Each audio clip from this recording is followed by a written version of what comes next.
और जी आपके श्रीमुख से सुना है कि ध्रुवदास जी, नाहरमल जी, सेवक जी, इन्होंने अन्न का त्याग किया था और भोरी सखी ने भी आहार को सीमित कर दिया था। कभी कभी मन में आता है कि 2-3 दिन के लिए भोजन छोड़ दूं जब तक श्री जी ने मिले। नहीं नहीं, ऐसे नहीं। आप प्रयास कीजिए निरंतर चिंतन का।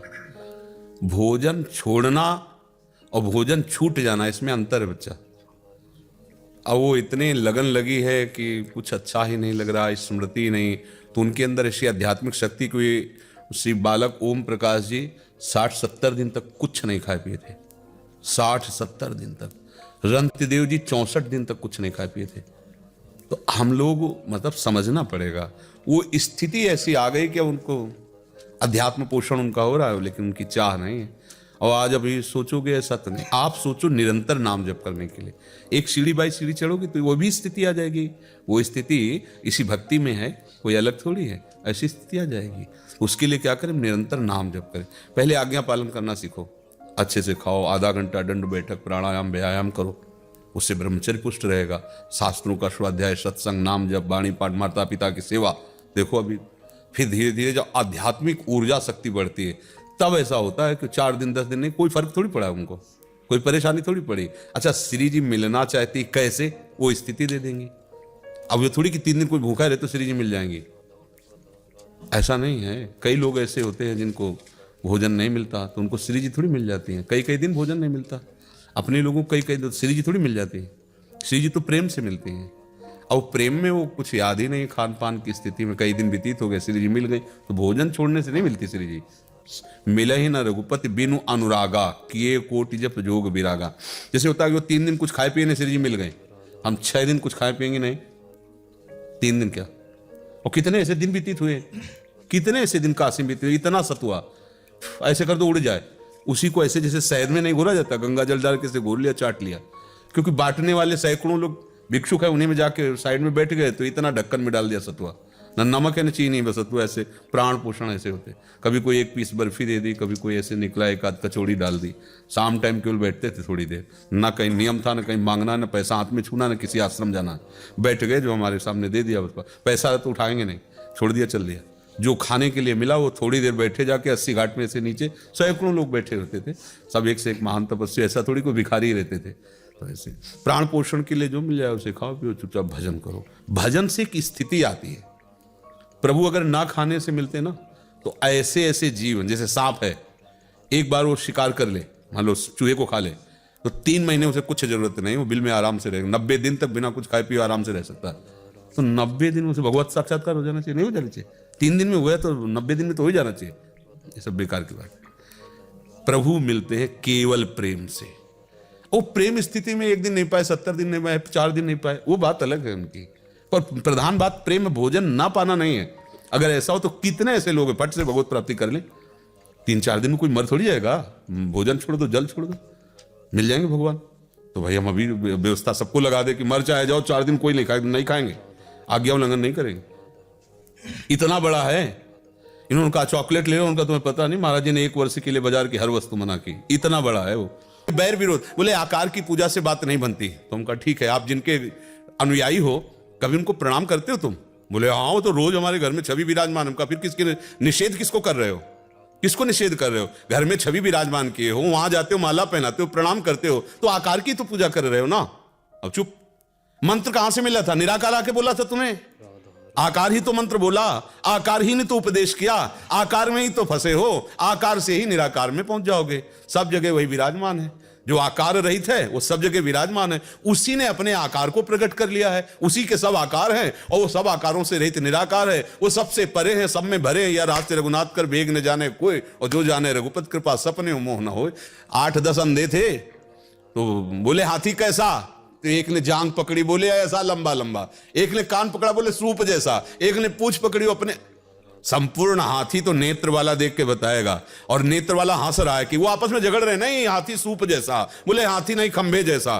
तो एक ने खंबे की जैसी आकृति पकड़ी, उसकी जांग की, और एक ने सूप जैसी कान की, लेकिन वो हाथी के अंग हैं। संपूर्ण हाथी तो आंख वाला देख के बताएगा कि हाँ, संपूर्ण हाथी कह देगा तुम झगड़ो मत, तुम सब उसी हाथी के अंग का वर्णन कर रहे हो। संपूर्ण हाथी तुम, मैं देख रहा हूं, तुम नहीं देख रहे। जो संपूर्ण ज्ञानी है वो वही है जो निराकार साकार में कोई भेद नहीं देखता, जो जड़ चैतन्य में कोई भेद नहीं देखता, जो महात्मा दुरात्मा में भेद नहीं देखा, एक ही पर ब्रह्म परमात्मा विराज। ये सच्चा ज्ञान है, ये अज्ञान की बात। अमोल जी महाराष्ट्र से, दंडवत प्रणाम महाराज जी। महाराज जी, मेरी इच्छा है कि नाम जप सतत हो, लेकिन हो नहीं रहा। जो नियम लिया है उतना ही हो रहा है। नहीं, इच्छा नहीं है ना। इच्छा हो तो कैसे नहीं होगा। सोच की इच्छा है कि कितनी देर रोक पाओगे। लघु शंका की इच्छा है कि कितनी देर रोक पाओगे। उठ के भागोगे, अभी भागोगे। भूख लगे कि कितने दिन रोक पाओगे। प्यास लगे कितने दिन रोक। काम की इच्छा होती कितने दिन रोक पाते हो। और भजन की इच्छा हुई होता नहीं। कैसी बात। तुम्हें से हम प्रश्न करें, बोलो इसका उत्तर। आप अपनी इच्छाओं का साधारण भी जो आवेश है उसे नहीं रोक सकते हो। भगवत भजन का आवेश आया तुम्हारा, रुक गया। इच्छा ही नहीं है। अगर भगवत भजन की इच्छा हो जाएगी तो किसी की ताकत नहीं कि हमारे भजन को रोक सके। वो हमसे ना मिले ऐसा हो सकता है, लेकिन वो अपना नाम छुड़ा दे ऐसा नहीं हो सकता है। जाओ, हम आपका नाम पकड़े, देखते हैं तुम आओगे कि नहीं आओगे। पतंग है भगवान और डोरी है नाम, नाम रूपी पतंगो यथा त्वामन भ्राम में माना। देखते हैं कहा सुमिर पवन सुत पावन नामू, अपने बस करी राखे राम। साधारण बात। भजन खिलवाड़ समझते हो। अगर भजन में की इच्छा जागृत हो गई तो विश्व की समस्त इच्छाएं भस्म हो जाएंगी। विश्व विजेता हो जाओगे। त्रिभुवन में कोई तुम्हें परास्त नहीं कर सकता। अभी सुना के बोल रहे भजन की इच्छा कहां जागृत हुई। भजन की इच्छा जब जागृत हो जाएगी तो जैसे हाथी कूदता है जलाशय में, तो फिर कछुआ मेढक सब बाहर निकल के खड़े हो जाते हैं, क्योंकि उसकी मार के आगे कोई टिकेगा नहीं। नाम है महान बलशाली गजराज, जब हृदय में प्रवेश करेगा तो काम क्रोध आदि छोटे मोटे मेढक बाहर निकल जाएंगे। कोई यही तो भजन नहीं होने देते। कामना ही तो भजन में बाधक है। कामना के सिवा और कोई बाधा है ही नहीं भजन में। कामना तब तक है जब तक ये इच्छा जोर की नहीं हो रही। ये इच्छा हो जाए, इच्छा भी समझ नहीं पाए। जिस दिन इच्छा तुम्हारी मिलन की इच्छा थी हमसे, तो मिले आके कि नहीं मिले आके है। ऐसे भगवान की मिलन की इच्छा होगी तो मिल जाएंगे। जा पर जाकर सत्य स्नेहु, सो तो ही मिले न कछु संदेहु। गोस्वामी जी कह रहे हैं सत्य इच्छा भी नहीं हुई। सत्य इच्छा हो जाएगी तो प्रश्न ही खत्म हो जाएगा। समझ रहे ना।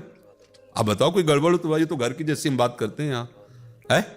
हाँ बच्चा, सच्ची इच्छा जब प्रकट हो जाती है तो बेचैनी हो जाती है। उसके बिना हम जी नहीं सकते। कोई भी सच्ची इच्छा प्रकट हो जाए, असत की भी सच्ची इच्छा प्रकट हो जाए, तुम उसके बिना जी नहीं सकते। फिर हम सत्य की इच्छा प्रकट हो गई और भजन नहीं हो रहा, कैसी बात करते हो।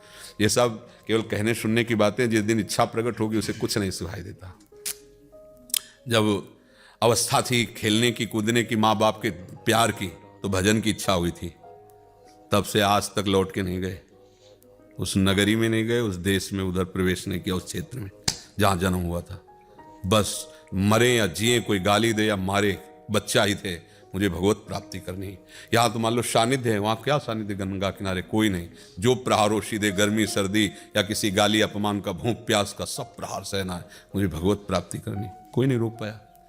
पूरा जीवन उसी यात्रा में। 1-2 वर्ष की बात थोड़ी, पूरा जीवन उसी हाँ इच्छा हुई थी भजन करेंगे तो वही हो गई इच्छा। इच्छा ने हमारा सब कुछ काम बना दिया, हटा दिए सब जितने प्रपंच से। देखो अब तो साधुओं का समागम है।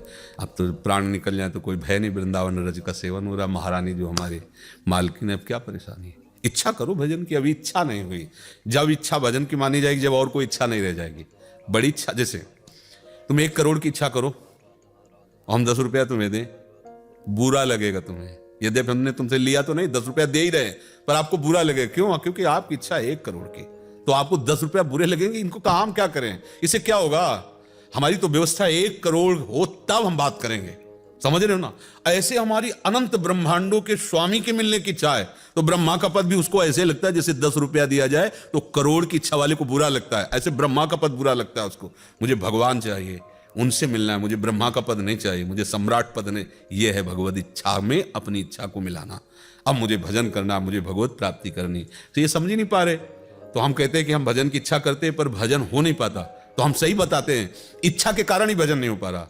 अन्य इच्छाएं इतनी जोर की है कि भजन की इच्छा बिल्कुल ऐसे ही, तो वो दब जाती है और अन्य इच्छाएं पूर्ति होती रहती है। भजन की इच्छा तभी जब केवल भजन की इच्छा। भगवान और बात सुने न सुने, ये बात सबकी सुनते हैं। रोकर उनसे प्रार्थना करो, मुझे भजन के लिए समय दे दो, भजन के लिए मुझे प्रीति दे दो कि मैं आपका भजन, तो वो ऐसा विधान बना देते हैं। उनकी कृपा से ही भजन हो सकता है। माया भजन नहीं करने देती। सच्ची इच्छा उनकी कृपा से जागृत होती है। ठीक है।